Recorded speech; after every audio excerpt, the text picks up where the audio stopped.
Assalamualaikum warahmatullahi wabarakatuh. Halo teman-teman semua, kenalin kami dari kelompok 7. Sebelumnya perkenalkan, nama saya Cesar Purwendita dengan NIM 220205125 dan rekan saya Sandelia Pratiwi dengan NIM 220205123. Saya Safira Karim Hajri dengan NIM 220205154. Oke, di sini kami akan membahas tentang materi kami yaitu stoichiometry. Kesetimbangan kimia. Apa itu pengertian kesetimbangan kimia? Yaitu adalah reaksi kimia yang berlangsung dua arah, di mana laju reaksi ke kanan dengan laju reaksi ke kiri atau balik, sehingga konsentrasi produk dan reaktan tidak berubah atau tetap.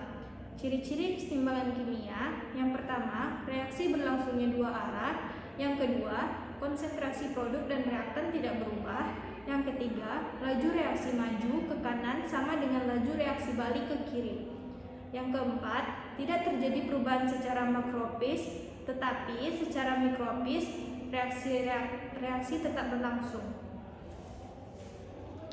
Selanjutnya, ada konstanta keseimbangan. Dalam reaksi dapat balik, pada mulanya hanya ada reaksi misalnya AB dan CD, sedangkan zat hasil reaksi AC dan BD adalah 0. Selama reaksi berlangsung, jumlah reaksi berkurang dan hasil reaksi terbentuk bertambah. Akhirnya, dicapai keseimbangan sehingga jumlah reaksi dan hasil reaksi menjadi konstan. Dalam setiap keseimbangan, ada dua macam reaksi, yaitu arah ke kanan dan sebaliknya arah ke kiri. Pada mulanya, laju reaksi 1 maksimum, sedangkan laju reaksi 2 adalah 0. Kemudian, laju reaksi 1 semakin berkurang dan 2 makin bertambah. Dan akhirnya sama setelah tercapai keseimbangan. Soal 1. Perbandingan bergantung pada suhu dan jenis keseimbangan, yaitu H2 dalam kurung G ditambah L2 dalam kurung G sama dengan 2HL dalam kurung G, di bawahnya N2 dalam kurung G ditambah 3H2 dalam kurung G sama dengan 2NH3 dalam kurung G. Menjadi perbandingan yang konstan atau mendekati konstan, akhirnya didapat seperti di bawah ini, yaitu H pangkat 2 per H2 dalam kurung 2 sama dengan 54,44, dan NH3 pangkat 2 per N2 dalam kurung H2 pangkat 2 sama dengan 0,005998. Bisa dilihat pada tabel 8.1 dan 8.2 tentang konsentrasi mol per L, nilai 54,44 dan 0,005998 itu disebut konstanta keseimbangan. Walaupun konstanta itu hasil coba, tetapi menunjukkan suatu keteraturan. Koefisien reaksi setiap komponen merupakan pangkat dari konsentrasi komponen tersebut. Dengan demikian, secara umum dapat dirumuskan bahwa konstanta keseimbangan A, AB tambah B, BCD sama dengan C, AC tambah D, BD adalah KC sama dengan dalam kurung AC pangkat C dalam kurung BD pangkat D per dalam kurung AB pangkat A dalam kurung CD pangkat B. Disebut konstanta keseimbangan konsentrasi karena banyaknya zat dinyatakan dalam konsentrasi. Jadi, dalam keseimbangan kimia terdapat hubungan antara konstanta keseimbangan dengan persamaan reaksi yang disebut hukum keseimbangan. Konstanta keseimbangan konsentrasi adalah hasil perkalian konsentrasi zat hasil reaksi dibagi dengan perkalian konsentrasi zat reaksi, dan masing-masing dipangkatkan dengan koefisien reaksinya. Heterogen. Kesetimbangan kimia ada yang homogen dan heterogen.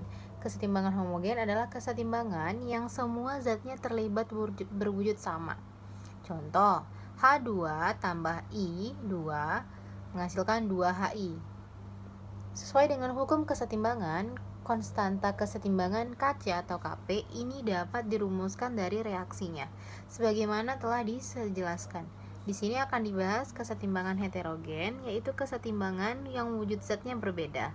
Contoh, CaCO3 menghasilkan CaO ditambah CO2.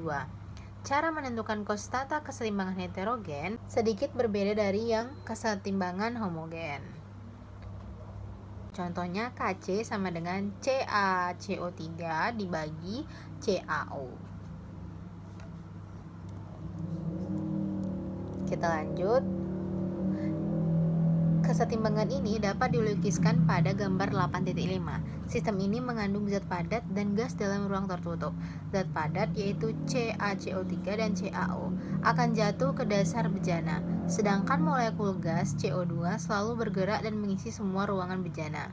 Karena sistem berada dalam kesetimbangan, maka selalu terjadi reaksi bolak-balik antara CaCO3, CaO, dan CO2 walaupun jumlah zatnya ini mendekati konstan. Lanjut. Kesetimbangan disosiasi. Penguraian senyawa menjadi lebih sederhana disebut reaksi disosiasi. Jika reaksi disosiasi dapat balik, terbentuklah kesetimbangan disosiasi. Sebagai contoh, CaCl2 menghasilkan CO ditambah Cl2. Reaksi disosiasi mengandung satu jenis reaksi, sedangkan hasil reaksinya dapat 1, 2, atau 3 senyawa atau unsur. Rumusnya adalah derajat disosiasi sama dengan jumlah mol reaksi yang terdisosiasi per jumlah mol reaksi mula-mula.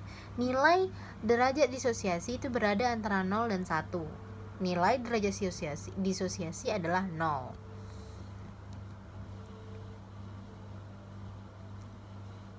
Contoh soal. Yang pertama, kesetimbangan AB menghasilkan A tambah B mengandung AB sama dengan 0,2 M, yang B 0,05 M. Tentukan derajat disosiasinya. Kita jawab aja. AB menghasilkan A tambah B, yang A 0,05, yang B juga seperti itu. AB yang terurai itu adalah 0,05. AB yang mula-mula 0,2 ditambah aja dengan 0,5, hasilnya 0,25. AB yang terurai dibagi AB mula-mula menghasilkan 0,05 sama dengan 0,2. Kita lanjut, hubungan Kp dan Kc. Nilai Kp dan Kc suatu kesetimbangan tidak terlalu sama, tetapi saling berhubungan. Jika satu diketahui, maka yang lain dapat dihitung. Kita ambil contoh kesetimbangan gas. AB ditambah B kecil BCD menghasilkan C kecil AC tambah D kecil CD. Sehingga Kp sama dengan F pangkat C AC dikali P pangkat D BD per P pangkat derajat disosiasi AB dikali P pangkat B CD. KC AC BD per AB dan CD. Menurut persamaan gas ideal PF sama dengan N kecil RT, maka konsentrasi N per V sama dengan P per RT. Lanjut, tetapan kesetimbangan terbagi menjadi dua, yaitu yang pertama tetapan kesetimbangan berdasarkan konsentrasi atau Kc, yang kedua tetapan kesetimbangan berdasarkan tekanan. Tetapan kesetimbangan berdasarkan konsentrasi secara umum untuk reaksi M tambah N, P tambah Q. M tambah N adalah reaktan, P tambah Q adalah produk. Kc sama dengan C dalam kurung dan D dalam kurung, A dalam kurung dan B dalam kurung. Bilangannya berpangkat. Kc, hasil kali konsentrasi produk dipangkatkan koefisiennya per hasil konsentrasi reaktan dipangkatkan koefisiennya, sesuai dengan yang tertera. Kc itu sama dengan tetapan kesetimbangan. Untuk yang A, konsentrasi A pada kesetimbangan M, yang B, konsentrasi B pada kesetimbangan M, C pada kesetimbangan, dan konsentrasi D pada kesetimbangan. M, N, P, Q adalah koefisiennya. Semua zat yang memiliki fase larutan atau AQ dan fase gas atau G dimasukkan ke dalam persamaan Kc. Zat yang memiliki fase padatan atau S dan cairan atau lelehan tidak dimasukkan ke dalam persamaan Kc. Contohnya bisa kawan-kawan lihat di sini. Yang kedua, tetapan kesetimbangan berdasarkan tekanan Kp. Untuk reaksi yang melibatkan gas, tetapan kesetimbangan juga dapat dinyatakan dengan tekanan parsial gas. Secara umum, untuk reaksi Kp sama dengan Pc, Pd, Pa, dan Pb tutup kurung. Zat yang dimasukkan ke dalam persamaan Kp hanya untuk zat yang berfase gas. Jadi yang kalau di selain gas tidak masuk dalam Kp. Contohnya, N pangkat 2 ditambah 3H2 menghasilkan 2NH3. Kita masukkan aja, Kp sama dengan PNH3 pangkat 2 per Pn pangkat 2 dan pH pangkat 2. Termodinamika kesetimbangan kimia. Arah reaksi spontan. Suatu reaksi kimia selalu menjalani 3 keadaan, yaitu spontan, irreversibel, setimbang, reversibel, dan tidak spontan. Jika dimisalkan reaksi AB dan CD serta hasil reaksi AC dan BD, maka ketiga keadaan itu adalah 1. AB ditambah CD menghasilkan AC ditambah BD, yaitu spontan. Yang kedua, AB ditambah CD menghasilkan AC ditambah BD, yaitu setimbang. Yang ketiga, AB ditambah CD menghasilkan AC ditambah BD, yaitu tidak spontan.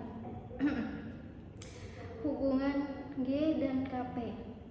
Konstanta keseimbangan dapat diketahui dari hasil pengukuran atau perhitungan dengan mengukur tekanan parsial atau konsentrasi komponen kesetimbangan naik reaksi maupun hasil reaksi. Dapatlah dicari nilai Kp dan Kc seperti yang telah dibahas. Selain itu, Kp dan Kc dapat dihitung dari nilai G reaksi. Menurut hukum 1 termodinamika, U sama dengan Q, P, V, dan bentuk diferensialnya adalah dU sama dengan dQ dikurang PD V dalam proses reversibel. DS sama dengan dQ per T atau dQ sama dengan TdS, maka dG sama dengan VdP dikurang SdT. Pergeseran kesetimbangan. Kesetimbangan kimia bersifat mantap karena semua zat dapat dikatakan konstan. Kemantapan itu ditandai oleh konstanta oleh kesetimbangan. Namun demikian, suatu kesetimbangan dapat berubah bila mendapat gangguan dari luar. Perubahan itu menuju ke arah tercapainya kesetimbangan baru yang disebut pergeseran kesetimbangan. Hal itu sesuai dengan asas I. Cavalier yang menyatakan apabila suatu sistem kesetimbangan dinamis mendapat gangguan dari luar, sistem akan bergeser sedemikian rupa sehingga pengaruh gangguan itu sekecil mungkin dan jika mungkin sistem seimbang kembali. 1. Perubahan konsentrasi. Suatu kesetimbangan mempunyai nilai Kc dan Kp tertentu pada suhu dan tekanan tertentu. Nilai itu juga bergantung pada jumlah atau konsentrasi masing-masing komponen kesetimbangan.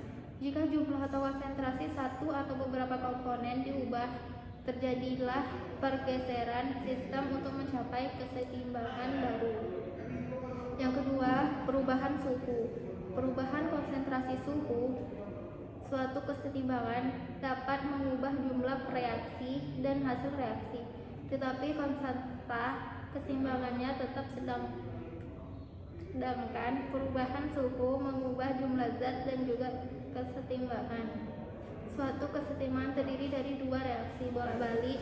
Jika reaksi yang satu eksotermik, maka yang lain akan endotermik. Contoh eksotermik, N2 dalam kurung G ditambah CH2 dalam kurung G menghasilkan 2NH3 dalam kurung G. H sama dengan min 92,22 Kj. Perubahan tekanan atau volume. Sistem keseimbangan gas mempunyai tekanan dan volume total tertentu. Bila tekanan sistem diubah, diperbesar atau diperkecil, ada keseimbangan yang tidak terganggu dan ada yang terganggu, bergantung pada jumlah koefisien reaksi dan hasil reaksinya. Perubahan tekanan dapat menggeser keseimbangan karena dapat mengubah konsentrasi komponen kesetimbangan sesuai dengan hukum Boyle. Bila tekanan gas diperbesar, berarti volumenya diperkecil. Sebaliknya, bila tekanan diperkecil, berarti volumenya diperbesar. Pengaruh katalis. Katalis adalah zat kimia yang mempercepat reaksi, tetapi tidak bereaksi secara permanen. Suatu katalis yang hanya bisa mempercepat satu macam reaksi dan tidak dapat untuk yang lain. Jika ada katalis suatu reaksi bola-balik, maka yang dipercepat hanya satu saja. Contohnya CH3H2 dalam kurung G ditambah N2 dalam kurung G menghasilkan 2NH3 dalam kurung G. Jika kesetimbangan ini diberi katalis serbuk besi, maka yang dipercepat hanya reaksi ke kanan sehingga NH3 bertambah. Pertambahan NH3 mempercepat laju reaksi ke kiri karena laju reaksi dipengaruhi oleh konsentrasi pereaksi. Dengan kata lain, penambahan laju ke kanan disebabkan oleh katalis, sedangkan penambahan laju ke kiri akibat tidak langsung dari katalis. Pertambahan arah akan setara sehingga perbandingan antara komposisi N2, H2, NH3 sebelum dan sesudah ditambah katalis tetap sama.